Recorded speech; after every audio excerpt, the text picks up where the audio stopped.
Yes ma'am. Okay, तो हम पिछली क्लास में पढ़ रहे थे अनुच्छेद लेखन। अनुच्छेद लेखन को लिखने का क्या तरीका है, क्या प्रकार है, उसको मैंने आपको समझा दिया था। अनुच्छेद लेखन। हाँ, अनुच्छेद लेखन। क्या बोल रहे हो? अनुच्छेद लेखन। हाँ, अनुच्छेद लेखन ही पढ़ा रही हूँ। तो आपको मैंने अनुच्छेद लेखन पिछली क्लास में बताया था कि इसकी विशेषताएं क्या है, सावधानियां क्या रखनी चाहिए इसमें, ये क्लियर हो गया था। और मैंने समस्यात्मक अनुच्छेद, नारी शिक्षा एक समस्या है हमारे लिए, तो इसके ऊपर अनुच्छेद लिखने का, किस तरह से अनुच्छेद लिखा गया था, ये मैंने आपको बताया था। आज हम दूसरे समस्या में जा रहे हैं, वो है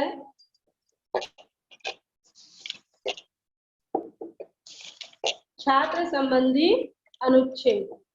ओके, तो इसमें हमारा टॉपिक है आज का विद्यार्थी। देखते हैं आज का विद्यार्थी के ऊपर हम अनुच्छेद कैसे लिखेंगे। तो देखिए, आज का विद्यार्थी समस्याओं के चक्रव्यूह में इस कदर जकड़ा हुआ है कि उसे बाहर निकलने का रास्ता ही नहीं मालूम है।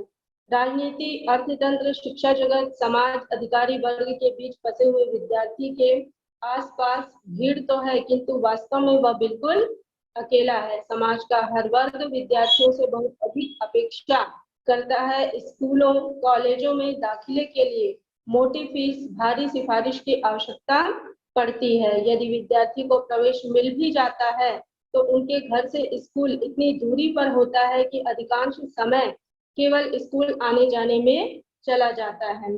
पढ़ाई के लिए न तो पर्याप्त समय मिलता है, न योग्य अध्यापक अच्छे स्तर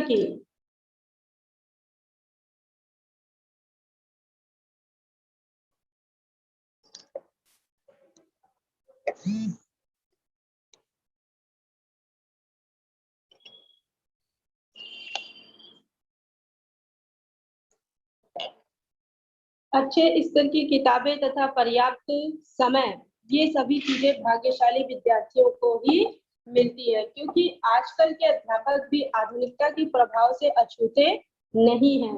वे भी उन्हीं विद्यार्थियों की मदद करते हैं जिनकी पारिवारिक पृष्ठभूमि या तो अच्छी हो या फिर उनके काम आ सके। आज का विद्यार्थी भी आधुनिकता, फैशन और राजनीति के प्रभाव से अछूता नहीं है। वे शिक्षा से दूर होते जा रहे हैं। राजनीतिक नेता भी अपने स्वार्थ के लिए विद्यार्थियों का गलत इस्तेमाल करते हैं। टीवी और मोबाइल भी विद्यार्थियों को अपने लक्ष्य से भटका रहा है। व्यापारी वर्ग भी इनका भरपूर फायदा उठाता है। आज का विद्यार्थी भी जानता है कि वह कितनी भी मेहनत कर ले, न तो उसे योग्यता अनुसार कार्य करने का मौका मिलेगा और न ही उसकी ये डिग्रियां उसके काम आएंगी। भविष्य की अनिश्चितता उसे उत्साहहीन कर देती है। परिणाम स्वरूप वह परिवार, समाज, शिक्षक, शाला किसी की अपेक्षाओं पर खरा नहीं उतरता, तिरस्कार का शिकार हो जाता है। किंतु लोग यह भूल जाते हैं कि उसकी इस हालत का जिम्मेदार कौन है। जिम्मेदार लोग अपना कर्तव्य भूल जाते हैं। वे भूल जाते हैं कि विद्यार्थी वही करेगा जो उसके बड़े जिम्मेदार लोग करेंगे।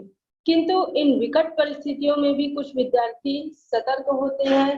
वे पुरानी पीढ़ी की निरर्थकता को पहचान चुके हैं। उन्हें समझ में आ गया है कि पुरानी पीढ़ी के पास देने के लिए कुछ भी नहीं है। वे अपनी योग्यता व क्षमता से आने वाली चुनौतियों का सामना करने को तैयार हैं। डॉक्टर, इंजीनियर, शिक्षक, वैज्ञानिक, पत्रकार व व्यवसायी बनकर समाज को विकसित बनाने की दिशा में क्रियाशील हैं। समाज के किसी भी क्षेत्र में जब भी उन्हें बुलाया जाता है, वे तन मन धन से उपस्थित होकर मैदान संभाल लेते हैं। आज का विद्यार्थी अपनी योग्यता और शक्ति से परिचित हो चुका है। वह जानता है कि विद्यार्थी शक्ति ही राष्ट्र शक्ति है। तो ये था आपका छात्र संबंधी अनुच्छेद। इसमें आज का विद्यार्थी है, इसे अनुच्छेद में कैसे लिखना है ये तरीका मैंने आपको समझाया। विद्यार्थी और अनुशासन, ये दूसरा टॉपिक है। अध्ययन का आनंद, फिर है परीक्षा की तैयारी, आदर्श विद्यार्थी और राजनीति। कितने टॉपिक आपके विद्यार्थी संबंधी अनुच्छेद में आएंगे। इसके बाद आपका दूसरा टॉपिक मिला है, 2 टॉपिक हो गया हमारा। अब ये तीसरा है विज्ञान संबंधी अनुच्छेद। इसमें है विज्ञान वरदान या अभिशाप। तो आज हम पढ़ेंगे मोबाइल फोन पिन सब सुनो। ओके, देखते हैं।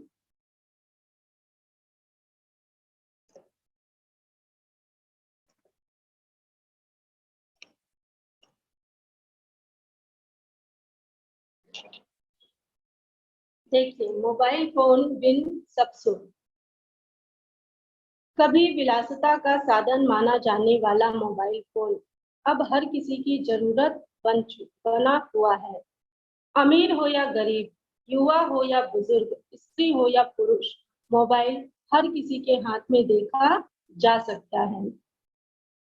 एक समय था जब मोबाइल पर बातें करने पर पैसा तो देना ही पड़ता था, इसे सुनना भी महंगा पड़ता था। पर बदलते समय के साथ साथ आने वाली कॉल्स निःशुल्क हो गई है। इस क्षेत्र में विभिन्न प्राइवेट कंपनियों की दखल के पश्चात मोबाइल फोन दिन पर दिन सस्ता होता जा रहा है। पहले मोबाइल केवल फोन करने के लिए ही उपयोग में आता था, किंतु अब वर्तमान में इसकी उपयोगिता को देखते हुए यदि हम इसे कंप्यूटर की संज्ञा दें तो अतिशयोक्ति नहीं होगी। मोबाइल फोन जिस तेजी से लोगों की पसंद बनकर उभरा है, उतनी तेजी से कोई अन्य संचार साधन नहीं। इससे छात्र अपने नोट्स तैयार कर लेता है, बेरोजगार काम की तलाश करता है, व्यापारी बाजार के चढ़ते उतरते भावों पर नजर रखता है। घर बैठे बैठे एक कॉल पर हम राजमिस्त्री, प्लम्बर, कारपेंटर आदि घर पर बुला लेते हैं। इसमें कैलकुलेटर, कैलेंडर, अलार्म आदि सुविधाएं हमारे जीवन को आसान बना देती है। घर पर एक मोबाइल फोन होने पर महिलाएं और बुजुर्ग स्वयं को सुरक्षित महसूस करते हैं, क्योंकि घर में अकेले रहने के बावजूद किसी मुसीबत में वे अपने परिजनों से आसानी से संपर्क कर सकते हैं। किंतु हर सिक्के के 2 पहलू होते हैं। इसका दूसरा पक्ष बहुत ही चिंतनीय है। विद्यार्थी वर्ग इसका प्रयोग केवल फिल्में, वीडियो देखने, चैटिंग करने, अनावश्यक बातें करने, यहाँ तक कि छुप छुप कर अश्लील फिल्में देखने के लिए करके इसका भरपूर दुरुपयोग करते हैं। इससे उनका पढ़ाई का स्तर तो गिरता ही है, उनके स्वास्थ्य पर भी प्रतिकूल प्रभाव पड़ता है। बहुत अधिक प्रयोग से बहरापन बढ़ता है। आतंकवाद, नक्सलवाद जैसे बुरे कर्मों में लिप्त लोग इसका गलत उपयोग करते हैं। इस प्रकार हम कह सकते हैं कि मोबाइल फोन विज्ञान का ऐसा चमत्कार है जो हमारे लिए अलादीन के चिराग से कम नहीं है, किंतु इसके सही या गलत उपयोग हमारे स्वयं के हाथ में है। तो मोबाइल फोन के बारे में समझ आया आपको? Yes ma'am. क्या करना चाहिए? मोबाइल फोन का इस्तेमाल करना चाहिए मैम, जरूरत पड़ने पर। जरूरत पड़ने यस मैम। मैम इस्तेमाल नहीं करेंगे तो पढ़ेंगे कैसे? अभी तो सब बिना मोबाइल की पढ़ाई नहीं हो सकती बेटा। मैम हो सकती है ना, स्कूल खुल जाएगा तो। नहीं मैम, लाइव चल रहा है आजकल। हाँ, ये लाइव क्लास को छोड़ दीजिए। हाँ, ये हमारे लिए तो अच्छी सुविधाजनक बन गई है कि यदि इस कोरोना काल में ये मोबाइल फोन का हम सही इस्तेमाल कर रहे हैं और आप लोग गलत उपयोग तो नहीं करते हो ना? नहीं। वाह मैम। धनंजय, बहुत धीरे बोल रहा है। नहीं नहीं मैम। ठीक है, चलिए। तो आपको मैंने आज 2 टॉपिक बता दिया। कल आगे और टॉपिक है, उसको पढ़ेंगे। और आप लोगों को जो है मैंने पिछली क्लास में अनुच्छेद लेखन के बारे में लिखने के लिए दिया था और एक टॉपिक भी दिया था, वो आपकी कॉपी में कंप्लीट है? Yes ma'am. Yes ma'am. Yes ma'am. Phone पे तो सेव करके नहीं रख लिए हो ना? No ma'am. हाँ, क्योंकि आपकी क्लासेस अब खुलने वाली है, आपको कल नोटिस मिला होगा। यस तो मैम। कॉपी कंप्लीट रखिए, जब आप स्कूल आएंगे तो आपकी कॉपी पूरी कंप्लीट मैं देखूंगी।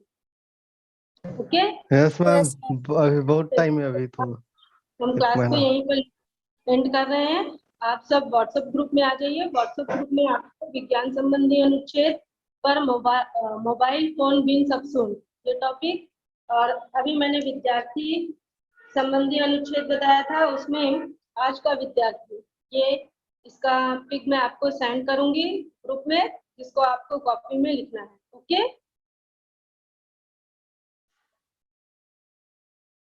Yes ma'am.